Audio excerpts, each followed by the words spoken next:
ইরানের কোচকে আমরা দেখলাম বিভিন্ন ধরনের অভিযোগ করতে, ইজিপ্টের কোচকে। অথচ ইজিপ্ট ইরান ম্যাচে আমরা যে ঘটনাটা দেখলাম, বিশেষ করে অফসাইডের যে ব্যাপারটা, এইটা নিয়ে কথা বলতে দেখলাম না। আবার একই সঙ্গে গোল বাতিল, তো ভিনির গোলও বাতিল হয়েছিল ফাউলের কারণে, আবার গোল বাতিল হয়েছিল একটা জার্মানির একটা গোল বাতিল হয়েছিল। এই গোল বাতিলগুলো নিয়ে এত কথা কেন হলো না? হুট করে অনেকেই ধরে নিচ্ছেন যে এইটাই প্রথম গোল বাতিল হয়েছে ফাউলের কারণে দেরি করে। এই ব্যাপারটা যদি একটু বলতেন। আসলে গোল বাতিলের ব্যাপারটা যেমন ইরানের যেটা বললেন, ওটা আসলে যারা আমরা রেগুলার ফুটবল দেখি তারা জানি যে রুলস অনুযায়ী ওটা আসলে অফসাইডই ছিল। কারণ হচ্ছে গোলকিপার যেহেতু আগে চলে এসেছিল ডিফেন্স লাইনের আগে, সো ওইখান থেকে আসলে গোলকিপারের পিছে যে ডিফেন্ডার ছিল তাকে আসলে লাস্ট লাইন অফ ডিফেন্স হিসেবে কনসিডার করা হয়েছিল, কারণ গোল লাইনের উপরে আরেকজন ডিফেন্ডার ছিল। সো এখানে সেকেন্ড লাস্ট ডিফেন্ডার কাউন্ট হয়েছিল। সো এটা রুল বুক অনুযায়ী কারেক্ট। যারা হয়তো রেগুলার খেলা দেখে না তারা জিনিসটা একটু দ্বিধায় পড়ে গিয়েছিল। আর্জেন্টিনার ম্যাচটা নিয়ে এত কথা হচ্ছে, এটার কারণ হচ্ছে হ্যাঁ, আপনি লজিক অনুযায়ী গোল বাতিলগুলোকে আপনি জাস্টিফাই করতে পারেন যে কোন রুল অনুযায়ী আসলে গোলটা বাতিল হয়েছে, এটা বলা যায়। যে কারণে আসলে ডিবেটটা স্পার্ক করছে সেটা হচ্ছে যে বেশিরভাগ 50-50 ডিসিশন এই ওয়ার্ল্ড কাপে আর্জেন্টিনার পক্ষে যাচ্ছে।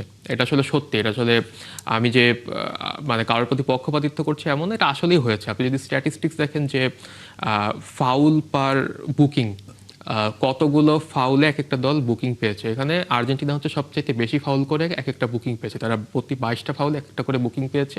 ইংল্যান্ড দেখা গেছে যে 7টা ফাউল করে একটা করে বুকিং পেয়েছে। স্ট্যাটিস্টিক্স আসলে সবসময় সত্যি চিত্রটা দেয় না, এটা মানে ফাউলের মাত্রা ভেদেও বুকিং হয়। কিন্তু কিছু কিছু ফাউল নিয়ে আসলে প্রশ্ন তোলা যায় যে আর্জেন্টিনার কিছু কিছু ফাউলে আসলে বুকিং হয়তো অ্যাভয়েড করা হয়েছে।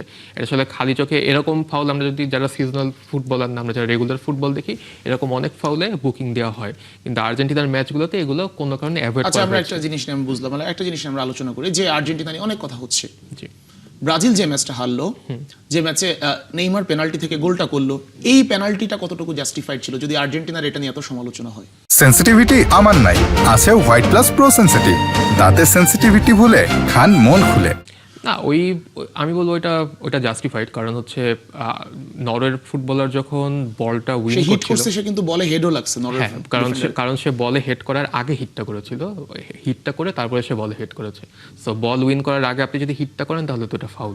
তো ওই জায়গাটা থেকে আপনার ইন্টেনশনালি দেখেও কিন্তু ইন্টেনশনাল মনে হচ্ছে, তার পুরো ফোকাসটা কিন্তু বলের দিকেই ছিল।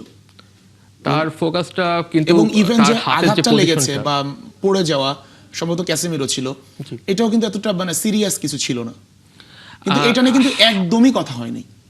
না, হাতের পজিশনটা আসলে যদি ন্যাচারাল পজিশনে থাকতো তাহলে ওটা আসলে বলা যেত, কিন্তু হাতের পজিশনটা কিন্তু আনন্যাচারাল ছিল। ওইভাবে আপনার হেড করার সময় আসলে ওইভাবে কোনোটা লাগার খুব একটা কথা না। আর কথা হয়নি, কথা যদি হতো, কারণ যদি ব্রাজিল ম্যাচটা জিতে আসতো তাহলে কথাটা হতো। আর যেহেতু ব্রাজিল ম্যাচটা হেরে গিয়েছে, সো ওই আলোচনাতে আসলে এই পেনাল্টিটা নিয়ে ওইভাবে কথা হয়নি। কিন্তু আমি বলবো যে আপনি যদি এটাও লজিকের জায়গা থেকে দেখেন, এটা জাস্টিফাইড, এটা রুল অনুযায়ী এই পেনাল্টিটা জাস্টিফাইড, এটাকে আসলে বাদ দেওয়া যাবে না। কিন্তু আর্জেন্টিনার ইয়েটা নিয়ে আপনি আজকে যদি টেলিগ্রাফ স্পোর্টসের একটা রিপোর্ট দেখেন, ওইখানেও তারা রিপোর্ট করেছে যে কেন আর্জেন্টিনার এই ডিসিশনগুলো নিয়ে এত সমালোচনা স্পার্ক করছে। তো এটা আসলে গ্লোবাল মিডিয়াতে অ্যালান শিয়ারারের মতো সাবেক ফুটবলাররাও এটা নিয়ে কথা বলছে। সো এটা আসলে একটা বিশ্বকাপের উত্তেজনায় বাড়তি নতুন মাত্রা অ্যাড করেছে, একটা নতুন মশলা অ্যাড করেছে, যেটা আসলে দর্শকদের জন্য উপভোগ্য, এই যে বিশ্বকাপের উন্মাদনাটাকে আরেকটু তা দিয়ে দেওয়ার জন্য।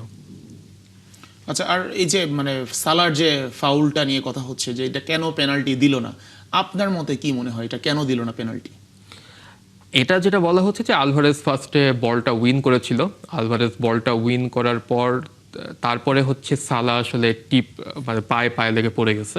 এটা আসলে মেইন লজিক। এটা ট্রু। এটা যদি রেফারি ওই লজিকে দেখে, এই লজিকটা উড়িয়ে দেওয়া যাবে না।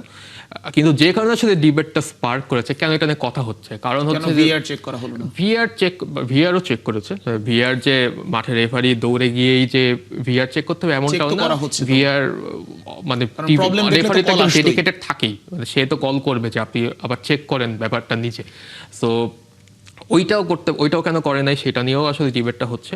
কিন্তু সমস্যাটা হচ্ছে যে কেন জিনিসটা এত বিতর্কটা কেন এত পাত্তা পাচ্ছে, পাত্তাটা পাওয়ার কারণ হচ্ছে যে 50-50 কলগুলো যে আর্জেন্টিনার পক্ষে যাচ্ছে, এই জন্যই কিন্তু সমর্থকরা বলছে যদি এইটা হয় তাহলে ওটা কেন হলো না। Neutral point